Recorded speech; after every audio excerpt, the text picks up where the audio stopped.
Hello and happy middle of the week Wednesday to you. Thank you very much for pressing play on today's episode of Stand Up. I've got a great conversation with David Rothkopf joining me coming up at about 36 minutes into today's show. But I've also got your headlines and your clip show, so you're going to want to hear that because I've got some great clips and obviously always a great rundown of the news. Happy to have you here on a baking hot Wednesday. One more day of very extremely dangerous hot weather. The plants are dying. It's crazy here in New York. I don't know how it is where you are, but I'm suspecting much of the country looks like it is pretty hot. I don't know why I'm suspecting that. I mean, I can look at a map. It's hot. So happy to have you here and very happy that knowing you have a billion selections of podcasts and news outlets that you can utilize and listen to, watch, or read for free, that you're joining me. I really appreciate it very, very much. If you can afford a paid subscription for as little as $5, that would be amazing. If you want to pay more than $5, you can always edit your subscription up higher, and it's all a big difference to me. So I hope that you are doing okay out there, wherever you are in listener land, and considering joining us at our hangout tomorrow night. That's Thursday night at 8 p.m., Mondays and Thursdays at 8 p.m. All right, let's do it. Let's get it underway. Let's get to the news. Big stories coming out of New York City, of course. It is the fact that a 33-year-old Zohran Mamdani has shocked Andrew Cuomo, a stunning victory in the New York City mayoral primary for Democrats. A big deal that a Democratic socialist wins. Lots to talk about and unpack. What does it all mean? We'll get into it in the coming days and weeks for sure.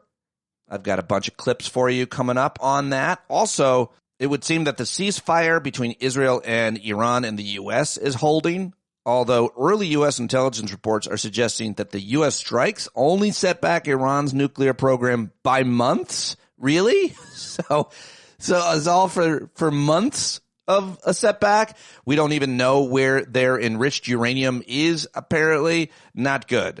Not a great outcome, although that is how it will be spun by our dear leader. The White House already slamming their own intel from their own Pentagon that suggests the Trump-backed strikes didn't destroy targets in Iran.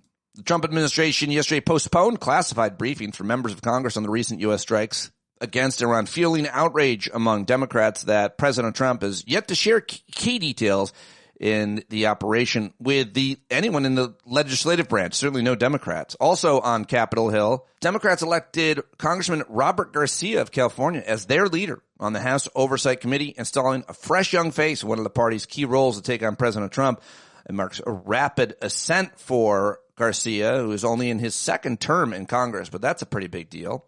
Key ruling in the Second Circuit Court of Appeals in this latest case is a genre that shouldn't exist. A confluence of administrative errors is what the government blamed for the illegal removal of Jordan Alexander Melgar Salmaran to El Salvador on May 7th. The problem is that the government had told the court it would forbear removal until May 8th. That led a panel of the U.S. Court of Appeals for the Second Circuit on Tuesday to order the government to facilitate his return as soon as possible. That is a big story. And speaking of the administration setbacks in courts, University of California researchers succeeded in their bid to temporarily pause hundreds of millions of dollars in federal funding cuts while their class action lawsuit over the lost grants proceeds.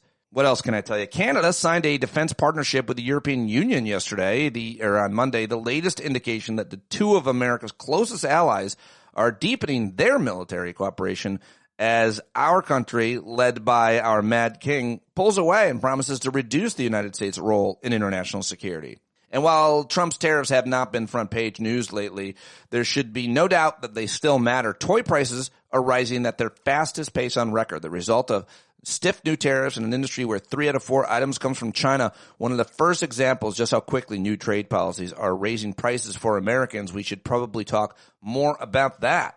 The Health and Human Services Secretary, Robert F. Kennedy Jr., testified yesterday in front of a House committee. I'll bring clips for that. It's real embarrassing and weird. We also heard from the Federal Reserve Chairman, that's Jerome Powell. He was in front of the House Financial Services Committee yesterday. He's defending higher rates amid attacks from Republicans and the president. Also said that tariff uncertainty warrants caution on any rate cuts and much, much more. None of what he said was helpful to the regime, it would seem.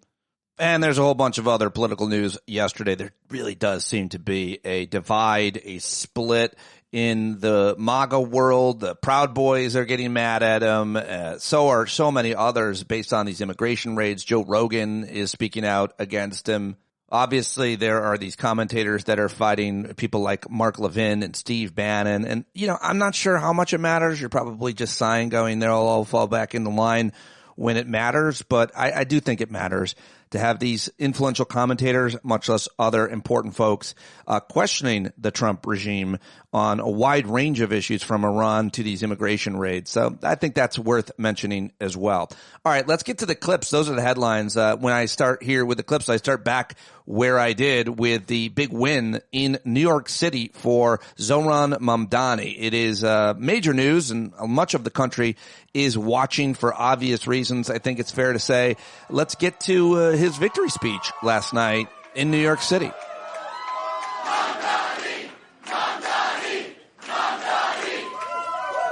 Tonight, we made history. In the words of Nelson Mandela, it always seems impossible until it is done.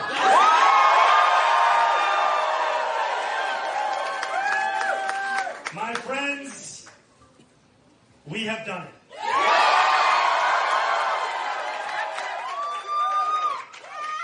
I will be your Democratic nominee for the mayor of New York City.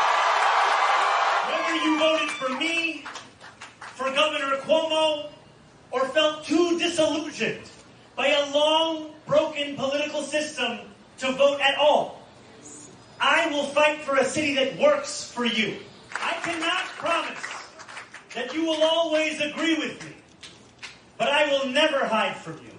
Just a quick clip from his victory speech last night, and the energy was much different at the Cuomo committee headquarters. And I'm very proud of the campaign that we ran, and I'm proud of the effort that we put forth, and I'm proud of the issues that we discussed. He really ran a highly impactful campaign.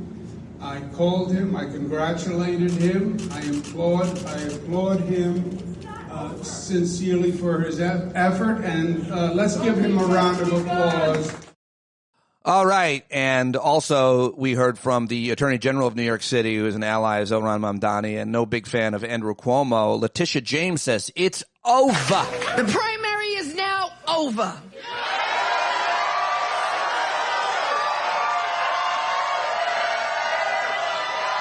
It's over. And tonight, we celebrate the victory. Tonight represents a resounding win.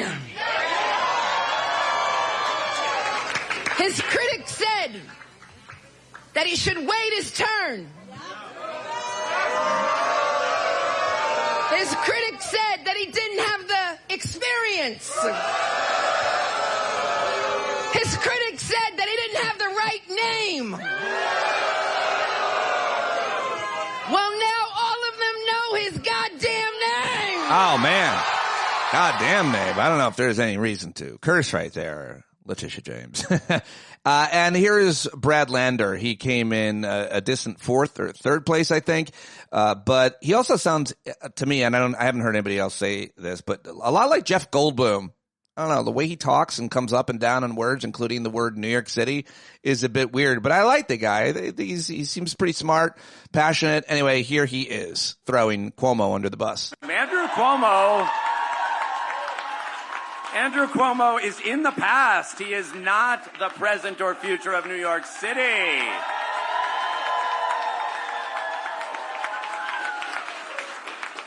Good fucking riddance.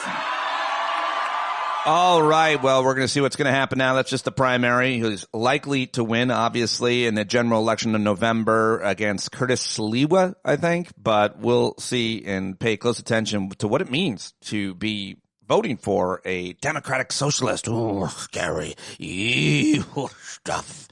All right. Well, let's go to Capitol Hill in Washington, where the Health and Human Services Secretary and man with a worm in his brain, who seemed to be very active, that worm, yesterday, because I don't even know if RFK knew where he was. Anyway, I thought it was interesting to hear some of the questioning, and I've got two clips here. Yeah. Congresswoman Kim Schreier is actually a physician, so she went this direction with her questioning of this sociopath RFK Jr. Unilaterally changing vaccine recommendations without consulting the customary panel of experts. As a pediatrician, I find that extremely alarming. So I thought we would talk a little bit about some vaccine-preventable diseases. Secretary Kennedy, and these are yes or no questions. Have you ever treated measles? Do I what? Have you ever treated measles? No. Well, I have. Let me tell you how miserable it is. These kids have high fevers, struggling to breathe, and they are crying. They suffer. Great news is that there is a vaccine to prevent it. Secretary Kennedy, again, a yes or no question. Have you ever treated bacterial meningitis? No. Well, I have. These babies are so sick. They come into the ER with high fevers. They are floppy, and we have to figure out why. Do you know how we figure out if a baby has meningitis? Excuse me? Do you know how we figure out if a baby has spinal meningitis? How many babies? I'm going to explain how we figure out and determine if a baby has meningitis. Okay. We insert a needle between vertebrae until the fluid that surrounds the spinal cord drips out into a test tube. It's called a spinal tap. We used to do lots of them. Fortunately, we don't have to do very many of these anymore because we have 3 vaccines that prevent childhood meningitis. These are miracles. Secretary Kennedy, yes or no, have you ever treated pertussis or whooping cough? No, I've had it. Well, I have. And in infants, in fact, the one I treated, weeks old, came in because the baby just stopped breathing and turned blue. Let me tell you how scared those parents were. And I've treated a bunch of older kids with it. They cough so hard, they vomit. They run out of air. They break ribs. And if you don't catch it before 2 weeks, antibiotics don't even work. They cough for months with broken ribs, and that is why it is called a 100-day cough. But you know what's great? There's a vaccine that prevents this. Of course, here's the thing. Vaccines only work if you actually give them. And we know your record on this. All right. There you go. I thought that was a very effective questioning, and it also showed that he can't hear. He doesn't know what room he's in or what the hell's happening. What was that all about? Okay, here now is Alexandria Ocasio-Cortez also questioning RFK Jr. and doing an amazing job pointing to the things that this guy has no idea about what is happening. In the healthcare space, something that we've both spoken to is that some of the worst actors are in the for-profit medical space. Are in for-profit health insurance, big pharma, et cetera. And one of the worst companies actually is United Healthcare in this respect. United Healthcare is the largest health insurance company in the country. They are the largest employer of doctors and own thousands of pharmacies, clinics, surgery centers, and home health agencies, as well as hospice providers. Secretary Kennedy, are you aware that President Trump's Department of Justice is reportedly investigating United Healthcare for criminal insurance fraud in some of their for-profit health insurance plans, like Medicare Advantage? I'm not aware of that investigation. You are not aware that the Trump Department of Justice is investigating the largest insurance company in America that I'm not aware of for fraud in Medicare Advantage? No, I'm not aware of that. That you have jurisdiction over? It doesn't surprise me. Okay. In your submitted testimony, you said HHS takes seriously our role as responsible stewards of taxpayer dollars. Are you aware that for-profit insurance corporations like United Healthcare have been found to be defrauding public dollars of more than $80 billion a year? I'm not aware of that number, but You're not I'm aware aware that of there's that? fraud across the for-profit sector. Respectfully, Secretary Kennedy, if we're making decisions around waste, fraud, and abuse, this is the largest source of waste, fraud, and abuse of public dollars in the public insurance space. You say $80 million? $80 billion a year. 80, did you say 80 million or 80 billion? 80 with a B, billion. With a B, yeah. If that's the case, why did you nearly double the rate that taxpayer dollars give for-profit insurance companies like United next year? If you don't know those things. Double the rate? How did I do that? So your agency nearly doubled the taxpayer dollars that for-profit insurance corporations like United will be paid next year, meaning these companies, the largest of whom is under investigation, criminal investigation by the Trump administration, will be receiving an additional $25 billion from your agency. How is that happening? I would be happy to submit to the congressional record. All right, AOC absolutely buries him, and pretty much anybody else that she's questioning who is as much of an ignoramus and hypocrite as that guy. He has no idea. Is it a B? Do you mean with a B? Yes, billion. You fucking jackass. Ooh, that guy is really a piece of work, as my dad would say. Let's get to a few other clips. After all, it is the clip show. I'm supposed to keep it a little shorter than that one. Nonetheless, here we go. This is the Fed chairman, Jerome Powell, yesterday being questioned at the Financial Services Committee in the House. Why aren't we doing what the rest of the world is doing? Is it because we're at full employment? Is it because of those tariffs concerns that you said weren't part of the analysis? Was it energy, groceries, durable goods? Why? So you're right that if you just look in the rearview mirror and look at the existing data that we've seen, you can make a good argument that that would call for us to be at a neutral level, which would be, a couple of cuts or maybe more kind of thing.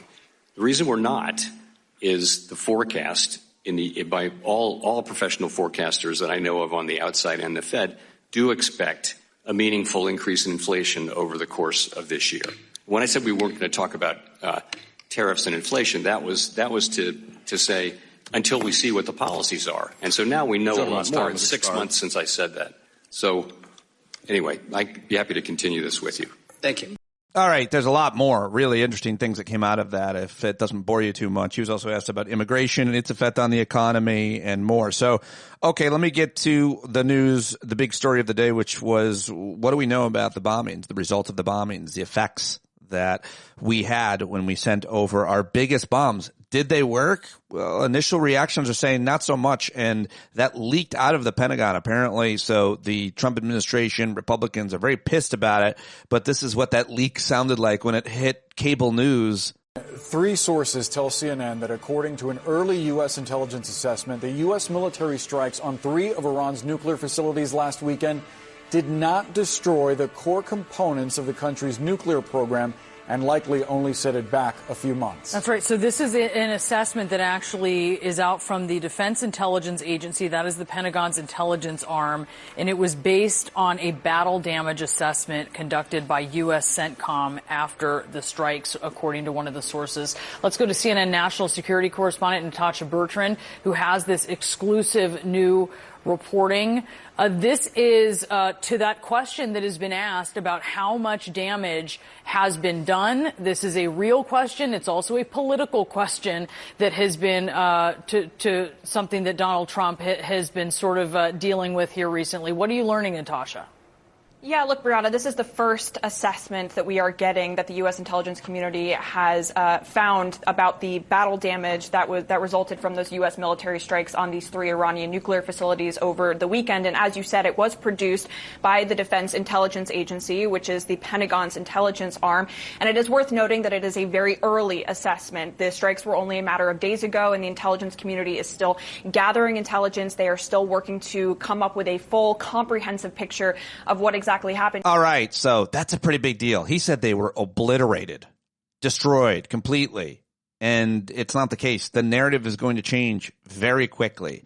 This is classic Trump. We always should know better. We never should fall for it. Easy to believe that they were destroyed. Who knows? How do we know? But when he uses those kinds of words, you should immediately question it. And so now the narrative is going to become potentially that these attacks failed to destroy the nuclear facilities, much less the ammunition that they have, that enriched uranium that we keep hearing about and have no idea what it is. Anyway, here is CNN's John Berman talking to Republican Congressman Scott Perry. And while we don't use this word as much to refer to Republicans because it's been such a long time, we still should. He's one of those insurrectionists championing the J6ers. Here he is. They can have no nuclear capability that's not for civilian purposes, and none of this has ever been for civilian purposes. But they still do have enriched uranium, you think, that is not for civilian purposes? I suspect that it's hard to say, but we'll put it this way. I wouldn't be surprised if some of it still exists. And they are still a terrorist regime, in your mind? They absolutely are. They have never changed since the day the Ayatollah took over, and they threaten their neighbors not only in the region but around the world. That has been their history. That's who they are. So after these 12 days, there is still a terrorist regime in power with enriched uranium? That is absolutely true. I think that's a correct characterization. Is that good? No, of course it's not good, but again, the goal for the United States of America is to make sure that they can't do anything with that enriched uranium. All right, there you go. That it is. Going to be very interesting to see what happens. Yesterday morning, Trump was very angry in front of his helicopter on his way to the NATO summit, and he said the F word. That's right. And he sounded very tough. I'm going to play it. Brace yourself. I think this is about 10 seconds long. Here it is. You know what? We basically have two countries that have been fighting so long and so hard that they don't know what the fuck they're doing. Do you understand that? I mean, there's some truth to it. He's such an idiot and such a jerk and such a fucker, to use his word. It's so not okay for him to do or to say. It might make people feel good to hear him say it, but it's so wildly inappropriate. Just as his posts yesterday were when he attacked Jasmine Crockett, Ilhan Omar, and Alexandria Ocasio-Cortez. He's an absolutely disgusting, dangerous, horrible man. And yesterday he went after these three women, amongst others. And I just have to say that all white people, especially, should be denouncing that. I mean, we have to do our best to give full-throated denouncements and let everybody that we know who knows us that this is not okay. This is dangerous. And I think we've gotten so used to it. But yesterday, our psychopath, sexist, racist, madman president publicly attacked three of the most respected, brilliant women of color in Congress. And we know why he did it, because they're inspiring and they're effective. And make no mistake, his targeting them puts them in even more danger than they already are. We just saw two people assassinated and 4 attempted assassinations. 2 were killed in Minnesota, as you know. These women are extremely accomplished, and he's terrified of them. They were elected by Americans in their districts to lead them. They're by no means dumb. You might disagree with them. You might not like their style or presentation. But to say that they're dumb, the President of the United States is so beyond dangerous.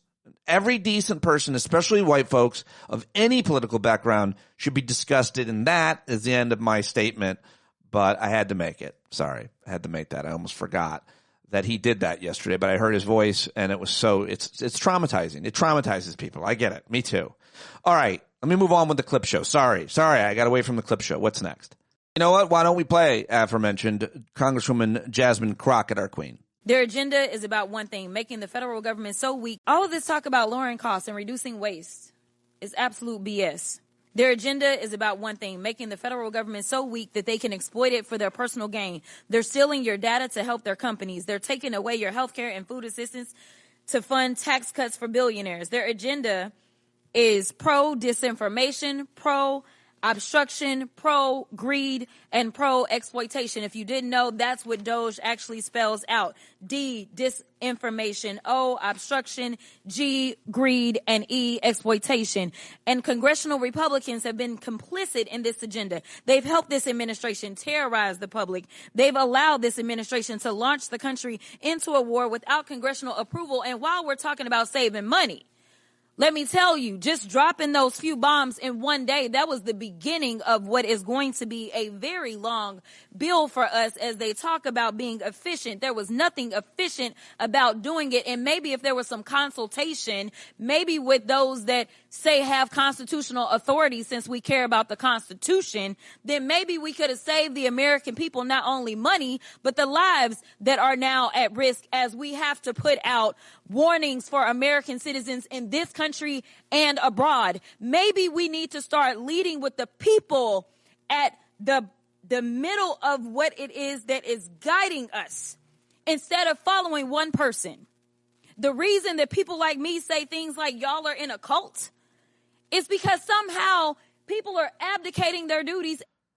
Oh, sorry, I didn't mean to cut you off, Congresswoman. That's where the clip ends that I saw yesterday that I wanted to grab. And now let's move on to Republican Congresswoman Salazar of Florida. She's a Trump supporter, of course, and she's getting a little uncomfortable with what exactly is happening with ICE deporting people in her district, and it's really upsetting. Well, almost everyone, not almost everyone, but it is Maria Elvira Salazar. She is a congresswoman representing Florida's 27th district, serving the people of South Florida. Here she is questioning with some concern what this means to the economy. Too, this is, by the way, at the financial services hearing, and this is that clip I mentioned, Jerome Powell. This is her asking him about. What does this mean when we start deporting people from our states for our local and state economies? We agree with what the President Trump is doing, or what the administration is doing in deporting illegals, criminal illegals.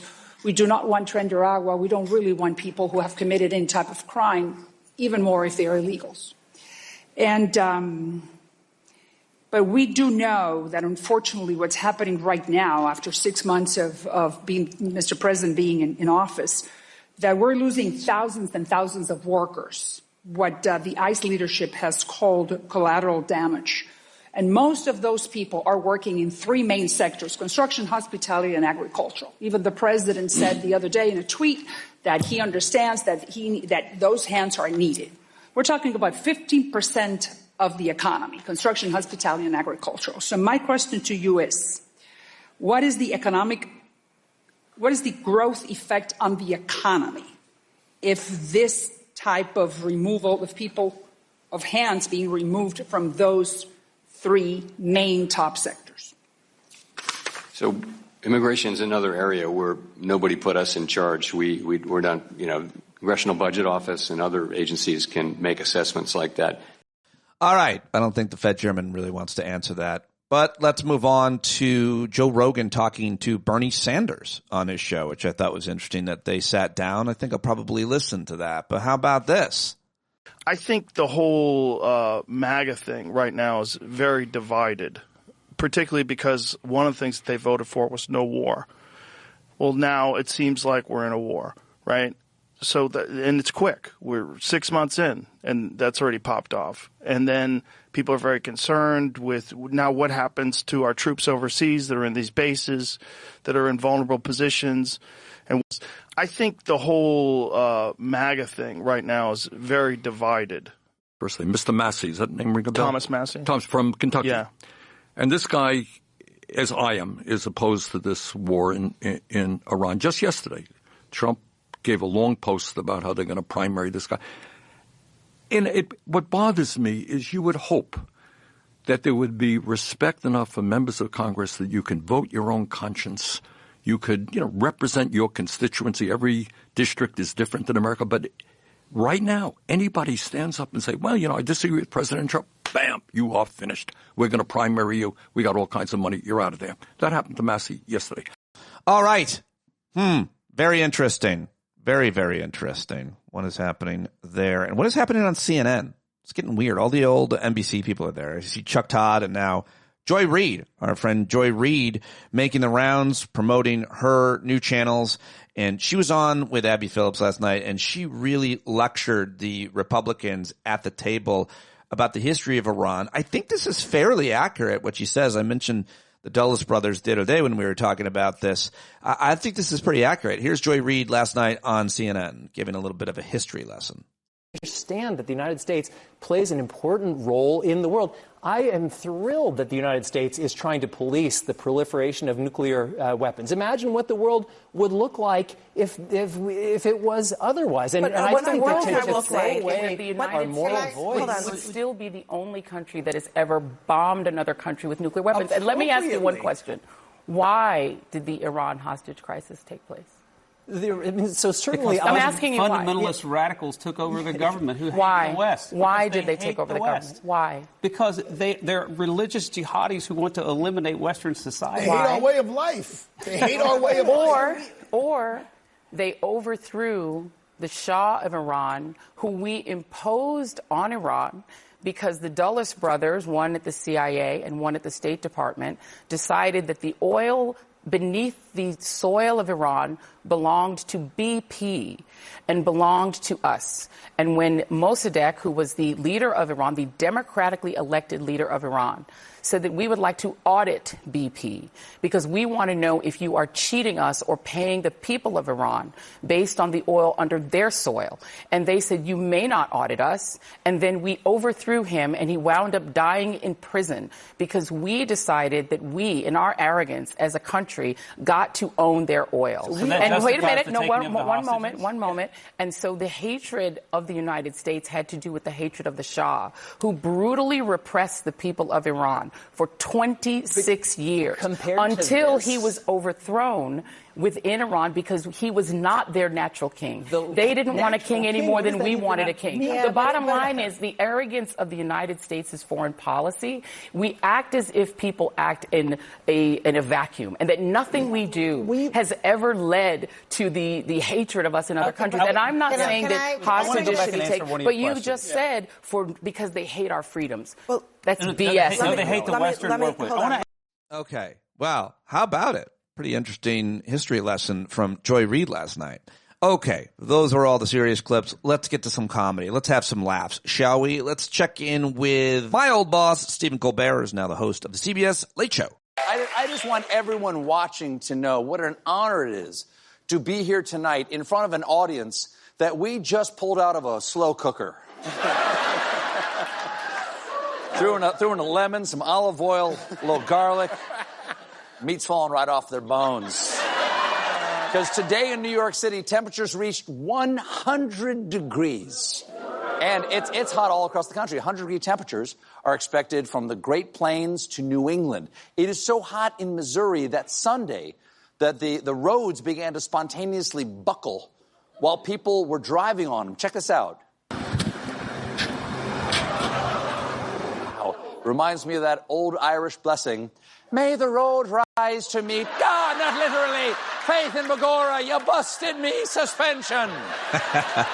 Now, may the road rise.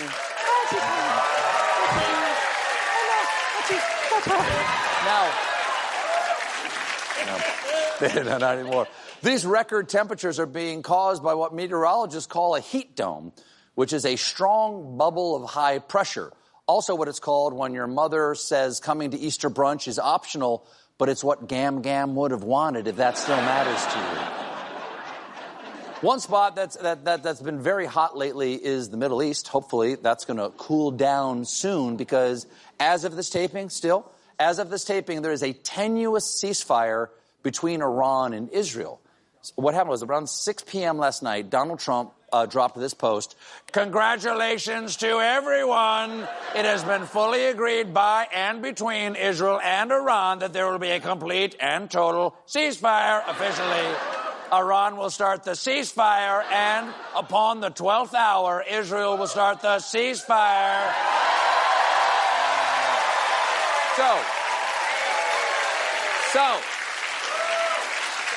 So let me get this straight. Let me do the math. Iran stops right away, but Israel gets another 12 hours of dropping the boom booms. That's like a parent in the front seat saying, you two knock it off back there. Luke, you quit it right now. Derek, you can hit your brother for another 12 hours. Go for the eyes. That's the soft part. Go for the eyes. All right, that's what it sounded last night on the Late Show on CBS. Let's check in with NBC. It's Late Night with Seth Meyers. Donald Trump illegally bombed Iran. Then his team claimed he was not at war with Iran. Then Trump threatened more attacks and floated regime change. Then he claimed there was a ceasefire in the war he had just entered. Then he said the war his team said wasn't a war should be called the 12-day war.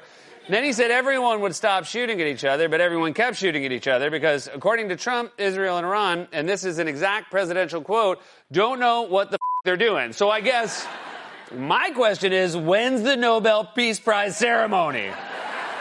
For more on this, it's time for a closer look. All right, well, you're going to have to listen to or watch that for a closer look, because what I've got for you now is a great conversation with our friend David Rothkopf. David, of course, is the author of several books. He is former government employee. He used to work in the Clinton administration, as he mentions here. Most importantly now, he is hosting the Deep State Radio Network. So many great podcasts over there. You've got to check them out. They really do great work, have great conversations with very, very smart people. Of course, David also writes an awesome Substack, Need to Know. You got to check that out. Contributes to the Daily Beast a couple times a week, the New Republic, and more. And we're always happy when he joins us for a conversation. He was wearing this bizarre baseball jersey, a Japanese baseball jersey. It's like bright yellow and blue.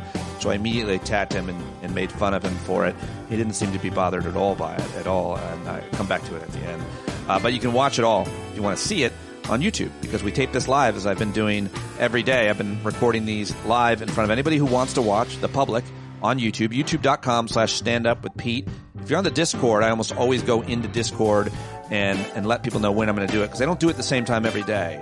I'd like to, but it's really hard to schedule people the way I work, the way they work. And when people are doing things for free, and when you're all over the place, you get people when you can. So if there's any way to make it more regular, I will.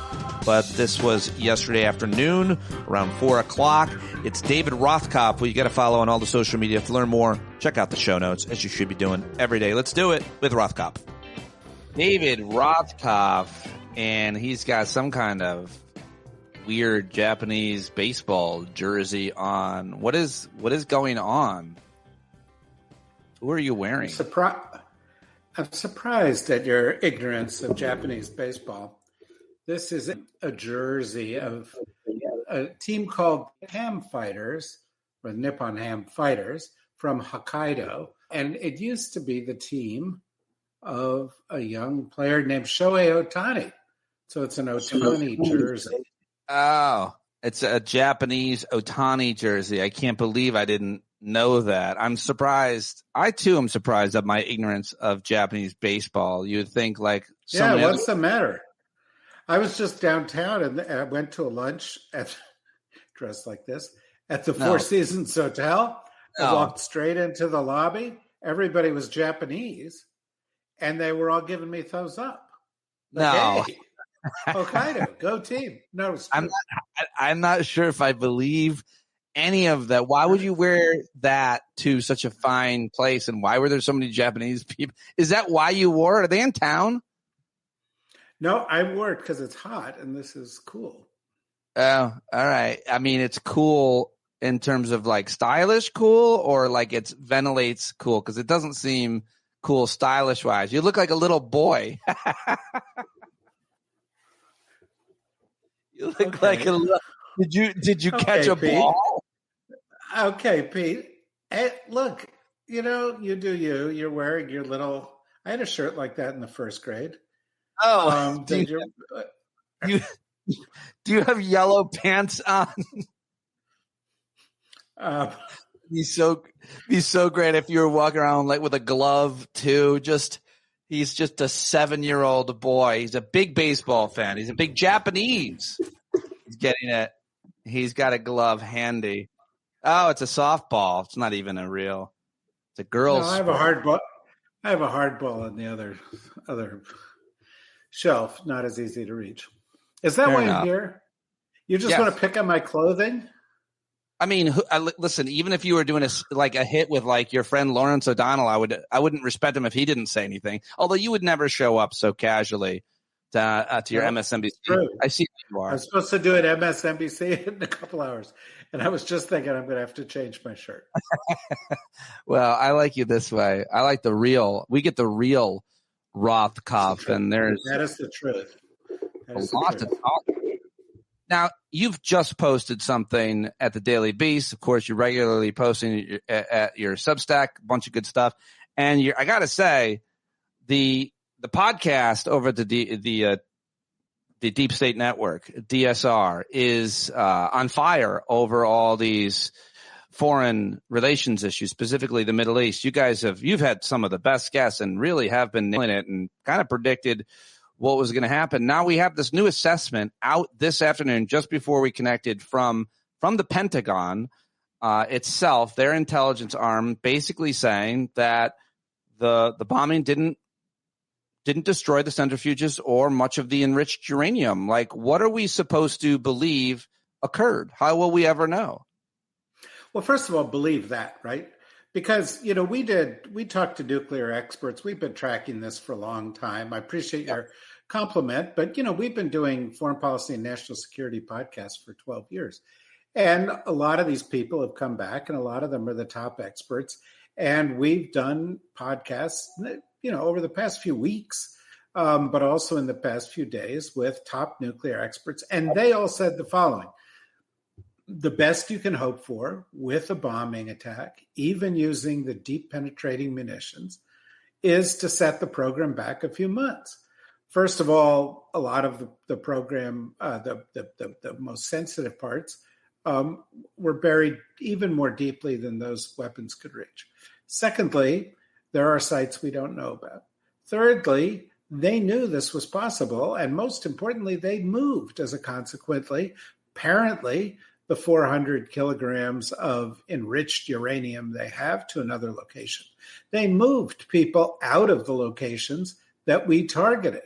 And they also have other resources that can enable them to replace the program. So, for example, and this is a little bit inside baseball, you forget the expression, but the Iranian nuclear program uses centrifuges that are the same as the centrifuges North Korea uses. So, they could get those centrifuges replaced from there. So what did we do? We went in, we struck a big blow. Trump lied, obliterated their nuclear resources. Trump prematurely said mission accomplished, something American presidents do a lot. And Iran is going to have the program back on its feet fairly quickly, except for one big difference. And the big difference is they now have more of a reason to accelerate the development of a nuclear weapon, because they know that if they had a nuclear weapon, the U.S. and Israel would not have attacked. They know that a nuclear weapon would have protected them in a way that they were not protected this time around. And they know that because North Korea hasn't been attacked since it's developed its 90 nuclear weapons. Libya gave up its nuclear weapons and was attacked. Ukraine gave up its nuclear weapons and was attacked. So, it's very clear what the message is here. Although clearly the shit's going to hit the fan with the intelligence community, because Trump is going to be real unhappy with being embarrassed by this. And I will make a prediction here for you, Pete, a final prediction here. He will say it's not true. He's going to lie about it, just like he lied about the election. I'm old enough to remember the lie that we were told about the intelligence to invade and eventually occupy Iraq, that Saddam had weapons of mass destruction. But, there was a huge performance, and there was weeks and months of debate and discussion, and we were following it so closely, and Colin Powell holding up his vial of sugar or whatever it was. And now you've got Marco Rubio on Meet the Press saying, who cares about the intelligence? Trump will say the same thing. Like, the idea that intelligence matters I don't think it's a convincing argument for the public. I think the public just does not want Iran to get a nuclear weapon, and this narrative fits perfectly that a few missiles into apparently an empty mountain was the right thing to do to prevent them from getting a nuclear weapon, regardless of who cares what the intelligence says. Let's not underestimate the public this way. Are there people in the public who are going to buy the bullshit from the president? Yeah, there are. Otherwise, he wouldn't be president of the United States. Do more thoughtful people, even the majority of the American people, realize that intelligence matters? They lived through the Iraq experience as well. And the answer is they do. The problem is Trump doesn't want to take advice from anybody. He rejects the intelligence. He rejected it just a few days ago before he did the attack.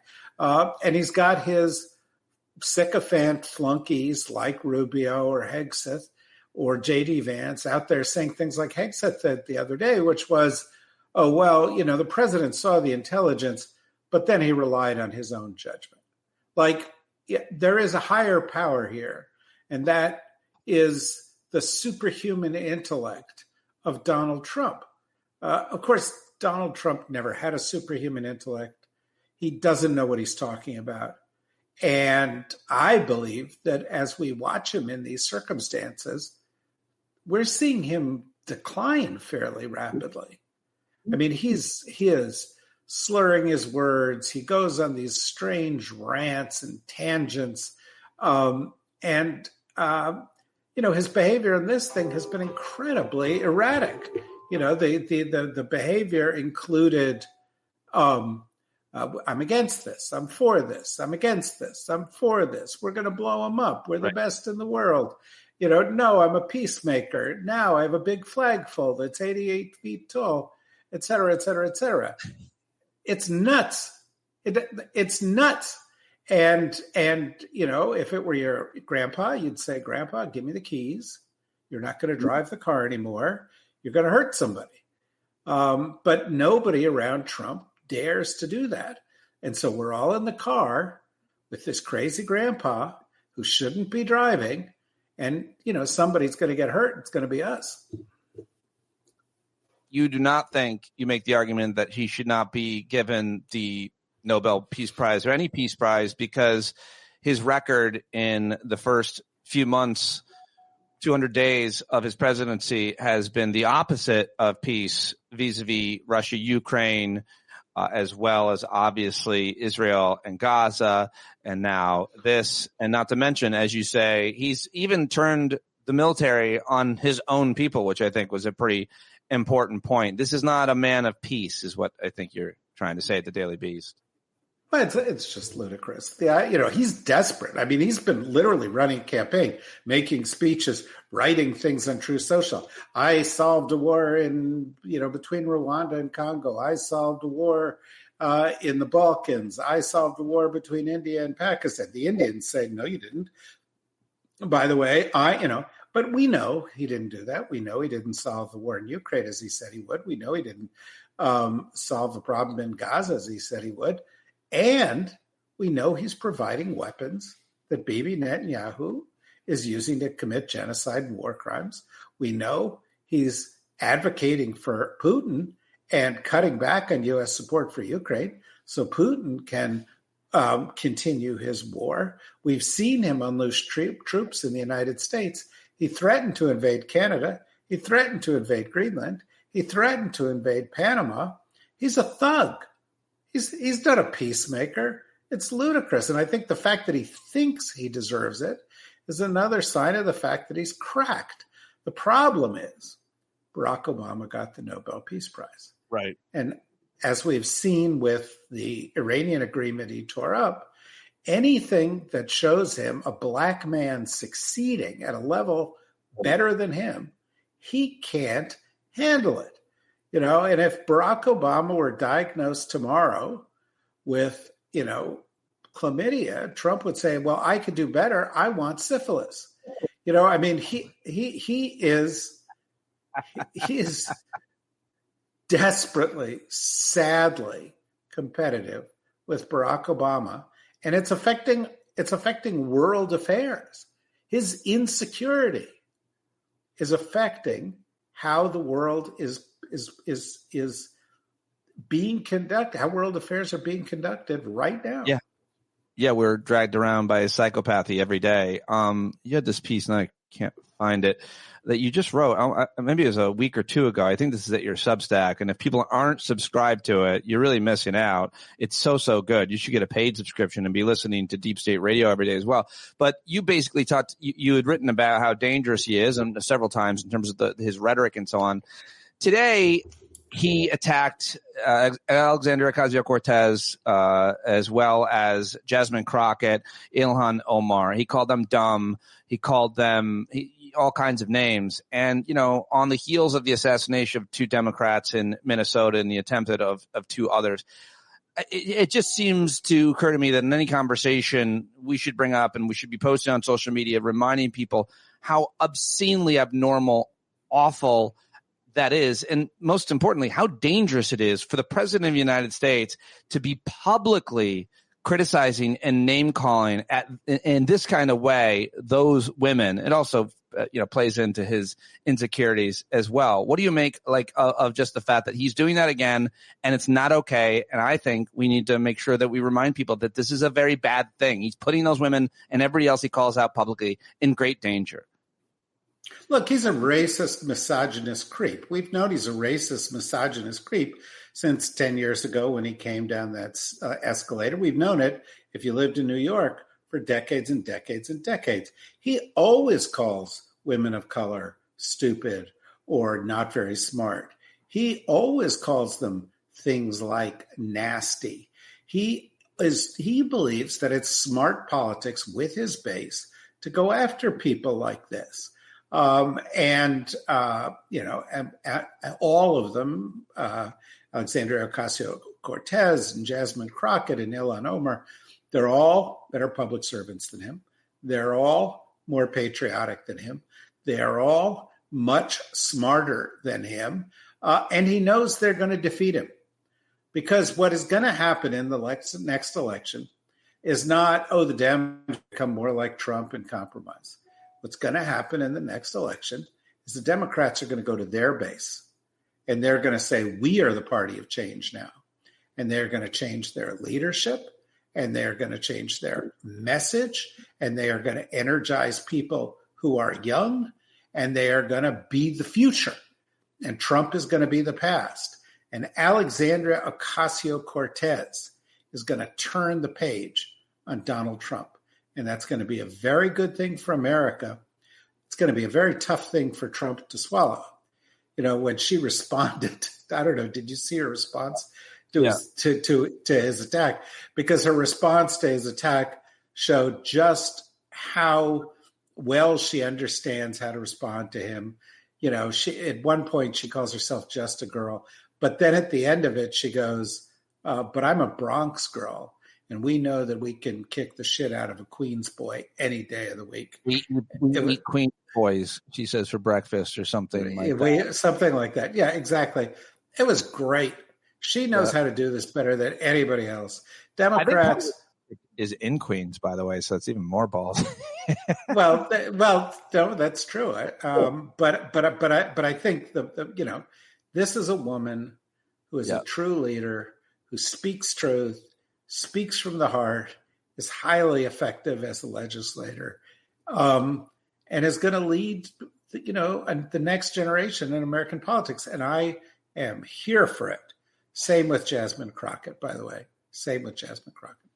Well, she's a little too black for some people. The way that she talks is too black. I've heard it so many times. And it's really bizarre to me because I'm always like, I love how black she is. I love how authentically black she is when she speaks. She never, ever – you've seen black legislators throughout American history for sure kind of pull their punches and code switch and so on. But Jasmine Crockett is the real deal. And I think that irks the shit out of a lot of people. And I think that's a good thing. I think it's a great thing. If I had to, take all my chips in politics going forward, I'd push them to anybody I thought was authentic. Because I think given the way the media works right now, that's what people want. And they're so tired of politicians who lie like Trump or who constantly try to figure out what the right thing to say is, who are trying, like many Democratic politicians, to get the answer right with the audience. They want people who they think have convictions and new ideas and the ability to get them done. And I think Jasmine Crockett can do great in that. And I think she's already doing great. She's got them running scared all the time. You watch committee hearings where she speaks up, and she is smacking people around. She is a high quality member of Congress. What do you make, though? You're talking about the future of the Democratic Party and hopes that it's led by women like these. But what do you make of the kind of establishment Democrats and their endorsement of Andrew Cuomo in the New York City mayoral race that we'll know the results to, by the end of the day? But I mean, Brian Beutler is one of my favorite political analysts, writes 10 years in, it's past time for establishment Democrats to stop responding to Trump by elevating crusty, insular old hands, particularly ones like Cuomo, whose situational ethics bear small-scale resemblance to Trump's. Like, is there a divide here? Yeah, of course there's a divide.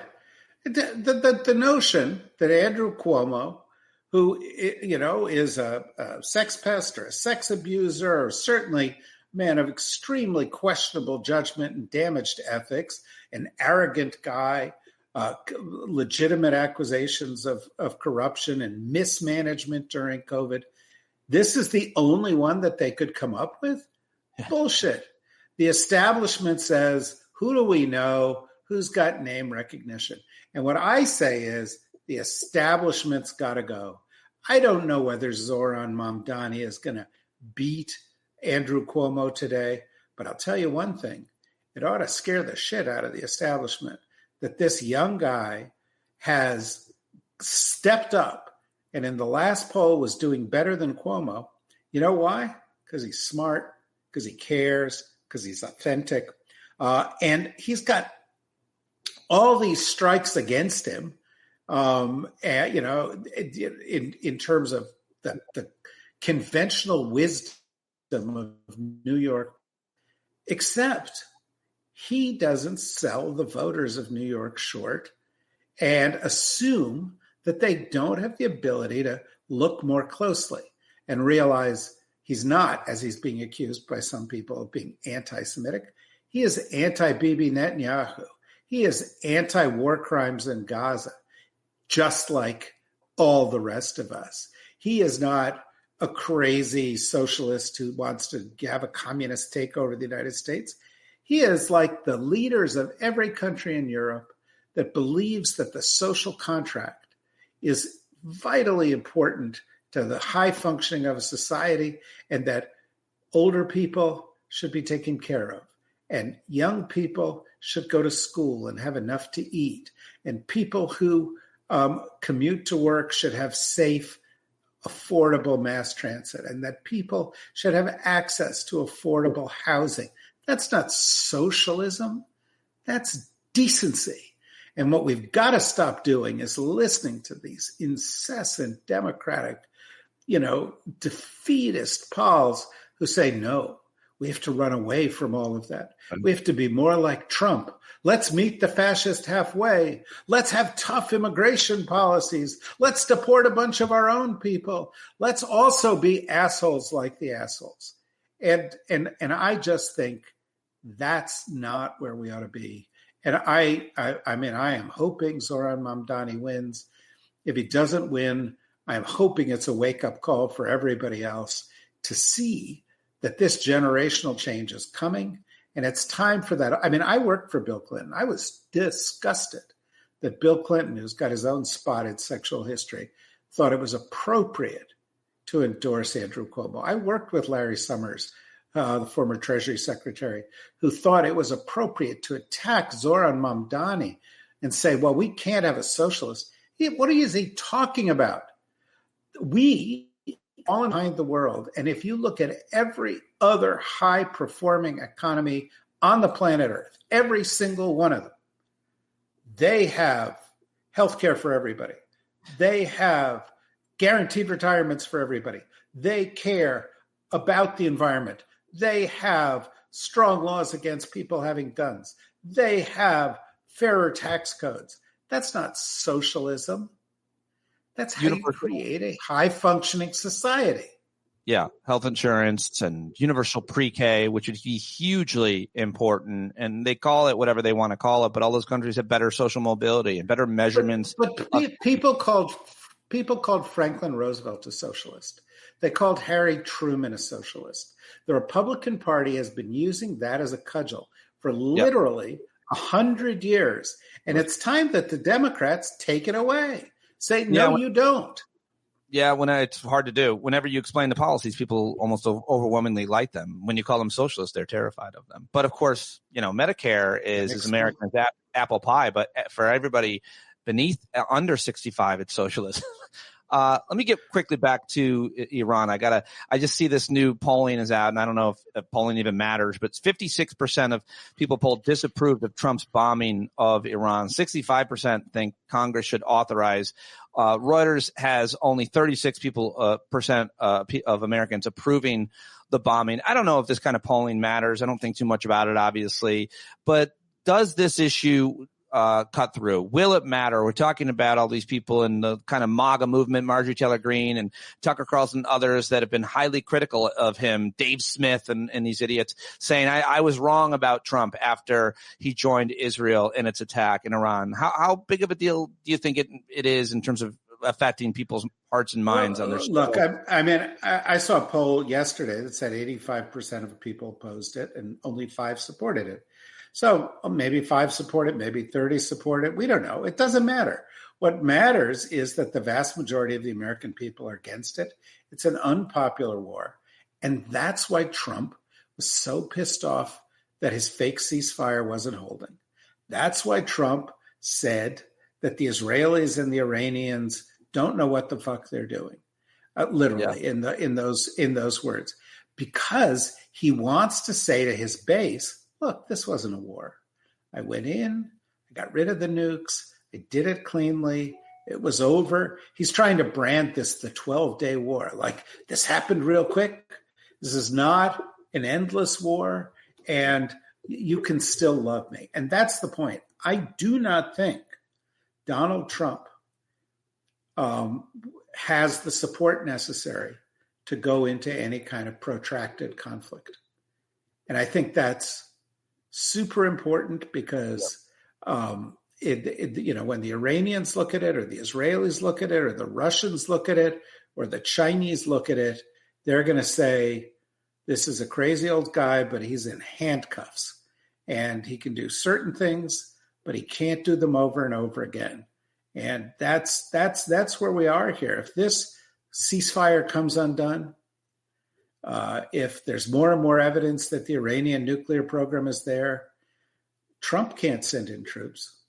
Trump can't get into a long war here because the American people are hugely against it. Meanwhile, back at the ranch, there's still so much happening on the home front, obviously, with these mass deportations that we're seeing every day with this bill that is now in the hands of the Senate and everything that it would do.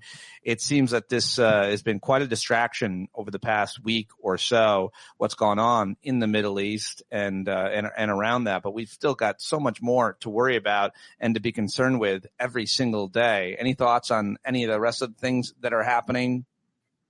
Yeah, I don't think anything we've talked about was the biggest story of the week.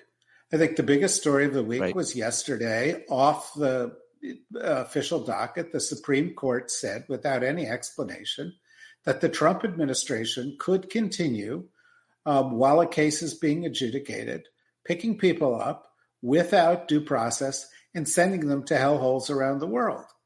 This is an outrageous violation of the principles of U.S. law. It rewarded Trump, as Justice Sotomayor noted in her dissent, it rewarded Trump for ignoring of 2 of the courts in all of this, essentially saying, go ahead, be lawless, we've got your back. And this is going to go through the courts for a long time. And Trump knows how to play this. and we'll stretch this trial and stretch this case out, and the court will hear, if it ever gets to the Supreme Court, we'll make a decision for a bunch of months. And what it means is for a year or multiple years, Donald Trump is going to have the ability to have the Stephen Miller, Tom Homan, Kristi Noem thugs, the Gestapo, go out, pick people up, and without due process. So it could be the wrong people, could be the wrong people for the wrong reasons. Send them off to Sudan, or send them to Rwanda, or send them to El Salvador, or send them to hellholes elsewhere. And once they're there, of course, they'll say, well, there's nothing we can do about it. And the fact that the court would do this without explanation should be chilling to everybody, because essentially they sent one clear message: President Trump, do what you want. The law doesn't matter. We're a political protection committee. We're not a court. We're going to look after you. Don't you think these violent snatch and grabs and kidnappings on the streets, they're turning public opinion, and you see people like Joe Rogan and other influential people and normal everyday people just see this and seeing their neighbors and the people that work at their favorite restaurant or the farmers. I mean, this is really hitting home for a lot of people in their local communities. Don't you think that's going to turn the tide of the way people feel about these mass deportations? They thought there was You're absolutely right, and it will turn the tide. And look, how did Trump get elected? Trump got elected because a sufficient number of American people said, I hate the system here. I want change. And Trump seemed like a kick in the pants to our system. He seemed like he would be a change. Now, once their Medicaid is taken away, once their VA services are taken away, once their national parks have been opened up to drilling and building roads, once school programs are closed, once the universities they're in are damaged, once the economy goes to hell because of a tariff and higher oil prices from wars in the Middle East, they're going to go, well, I'm sick of these guys. I need a change. And it goes back to your earlier point. If the Democrats go, well, we're the same old here we go. We can give you more Joe Biden. It's not going to work. What the Democrats have got to do is say, we are a change from all of that. Yeah. We are not the old Democrats. We are not Donald Trump. We are what you've been looking for all along. And if you want the Medicaid, you want the Medicare, you want your schools to work, you want the air to be clean, you want the streets to be safe, you want a good commute to work, you want fairer taxes, you don't want people running around with assault rifles shooting up schools, vote for us, because we'll actually get that done instead of the corruption of Trump, or what they saw incorrectly perhaps as the fecklessness of the last two Democratic presidents. All right. Great talk as always. I will let you go. It's been hard to take you serious with that jersey on, but the one question that, is eating away at me is like, why not root for an American team or an American player? Well, do you hate America that much? Okay. First of all, Shohei Ohtani plays for the Los Angeles Dodgers now.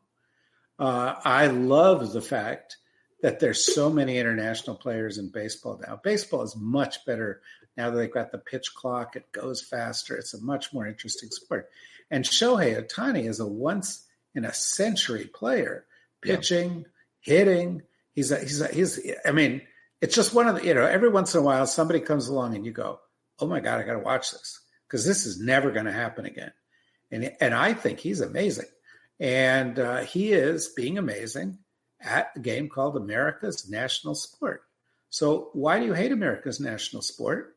Why do you hate baseball? Why do you hate little kids who play Little League? Why do you hate America, Pete? I do hate you.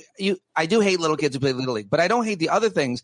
I was at a Tigers game this year. I'm going to go to a Yankees game and a Mets game. I love baseball. I just root for American teams. You have a Japanese team jersey is all. It says Ohtani on the back of the jersey, by the way.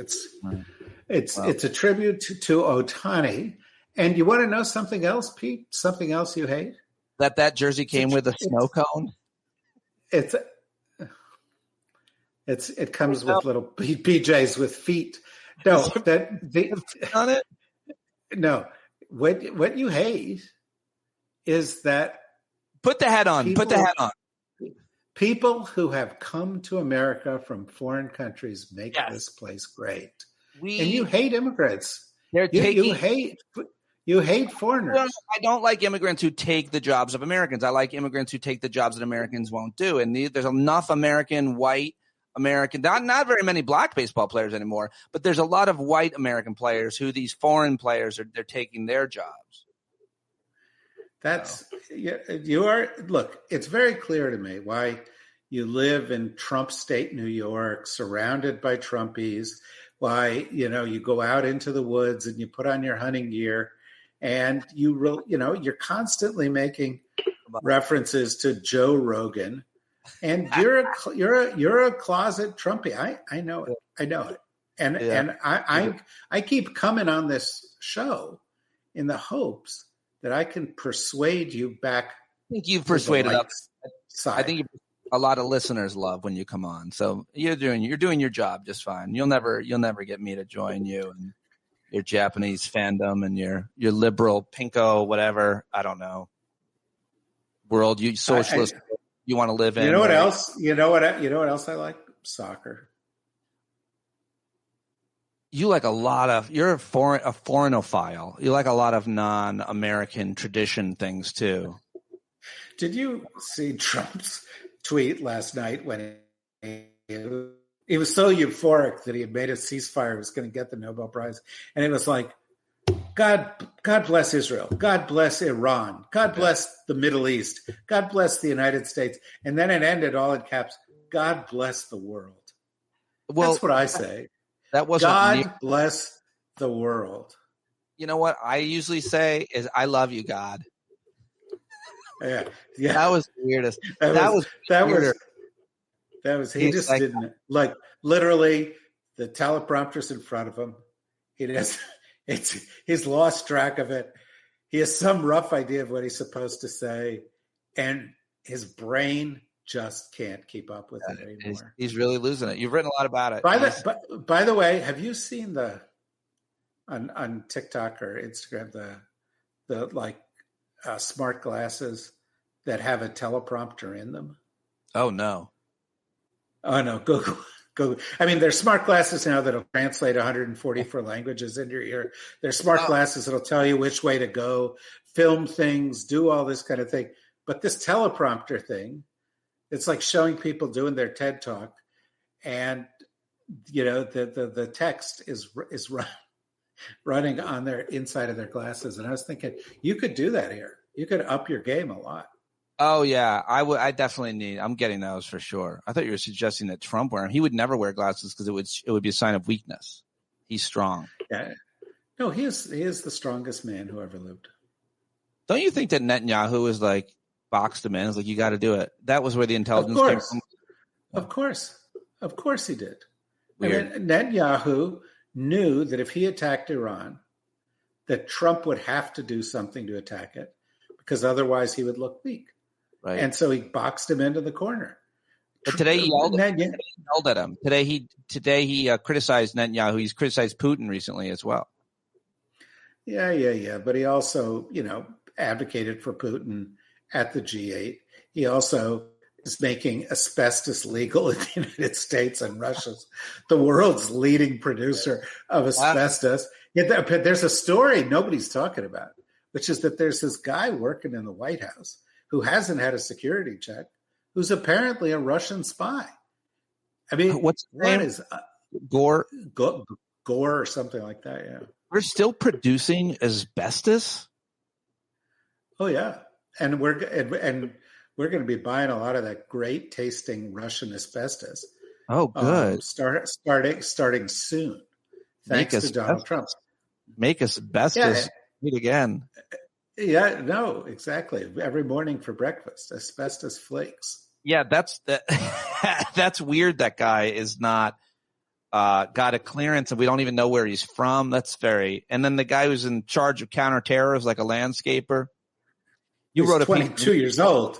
He's 22 years old. It's crazy. You have a piece in the New Republic basically about where is it? We better pray that no unexpected crisis hits while Trump is president. I mean, it's inevitable, though. I mean, we're going to have. Well, it is, and I think that my point is it's inevitable. But if you look at what he's done, he's gutted the NSC, he's gutted FEMA, he's gutted the Weather Bureau, he's gutted the people who predict hurricanes, he's gutted the Counterterrorism Center, he's gutted the parts of the government that protect us from cyber attacks. He's gutted the NSC process so that there aren't even meetings. There is no national security advisor right now. The head of the Defense Department is a drunk and a nincompoop. The head of the intelligence community has no experience in intelligence. Pardon me? HHS. I mean, he's got RFK and Dr. Oz. I mean, good point. In terms of disease, in terms of preparedness for the next pandemic, he literally. I mean, we lived through the past 25 years, right? There was 9/11. There was the financial crash. He's got all the part of the Treasury Department that'll protect us against the next financial crash. There was the pandemic. He's gotten rid of the people who protect us against that. There was Hurricane Katrina. There were other hurricanes. There were fires. He's getting rid of FEMA. The alligator Alcatraz that he's planning to build in Florida, $140 million or whatever it is, they're planning to take most of the money from FEMA.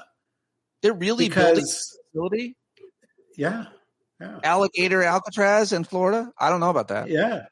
That was a big story yesterday. They're planning to build essentially a concentration camp for immigrants that they round up, and they're going to put it in the middle of the Everglades.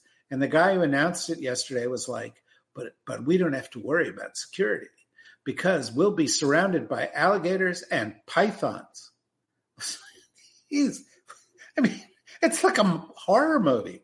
He got rid of like the scientists who decide on the vaccine schedule, and he replaced at least one of the scientists they just nominated today. I don't know if you saw this, a vial of meningitis. Yeah, meningitis. That vial has a great future in the CDC. I think it makes a lot of decisions. I mean, it is absolutely clear that RFK Jr. is pro-virus. I mean, he is pro-disease. Yeah. That's the only conclusion you can draw, right? Weird. He is just like Trump was put in by the Russians to destroy everything about the United States that makes it strong.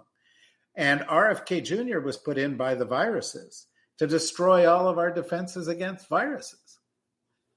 Oh, my God. It's good. It's all good. Everything's fine. Everything's great. All right. I know you got to go catch a foul ball. I appreciate you. No, I have to change my clothes. I'm going to go off this podcast, and I got to tell you, I'm going to weep. You're going to go. You made such fun of me. No, I'm heartbroken. I'm humiliated. Yeah. You publicly humiliated me in front of your dozens of in front of all your listeners. All my listeners. Been humiliated. All my listeners. I just want, if anybody out there, you're a listener, is that whoever is out there, if you don't think that I should be humiliated for wearing this shirt, then send me a text. It would be so great if all my listeners just popped on the screen wearing Hokkaido jerseys. They're like, we are in solidarity. Everybody should get them. Everybody should get the Nippon Ham Fighters. Nippon Ham. It's sponsored by the Nippon Ham Company, and they're the fighters. Is that a Japanese ham company? Yeah, it's just what it is. I knew you'd sell out at some point. I just didn't know it would be to a Japanese sponsor. Yeah. That I'm carrying. I can't wait till the next Deep State Radio sponsor. Can you imagine how much Nippon Ham has to pay me? Nippon Ham everywhere in the Rothkopf household. Everywhere. All right. Thank you very much. Always great. Really appreciate you. Thanks for stopping by, everybody. David Rothkopf. Go subscribe. All right. I'm hitting end. Thank you. Yeah, David Rothkopf. Wasn't it great? I always learn a lot from him. Love talking to him. You can watch that on YouTube as well, and look forward to the next time I get to talk to him. In the meantime, I'm reading him at his Substack Need to Know. I'm listening to Deep State Radio Network, which he produces and hosts so many good podcast over there. You should definitely check it out. Let him know that you heard him here on Stand Up, and make fun of his shirt as well. Thanks for everybody who watched that live. Thanks for everybody who listened today. Thanks for everybody, especially members of our community. What makes you a member? A paid subscription. How about that? Yes, as little as $5 a day. I mean, a month, a day. What is this? Just become feeding a hungry child? No, it's $5 a month, and I'm not even editing that out. That's what happens. This is the real stuff you get to hear at the very end of the show, you bumblebees. I love you all. John Carroll especially. I somehow didn't get the song on yesterday at the end of the show, but I will today. We love you. JohnCarroll.org. Go download the new album. Support each other and connect in the Discord platform. And good luck beating that heat today. I'll talk to you tomorrow.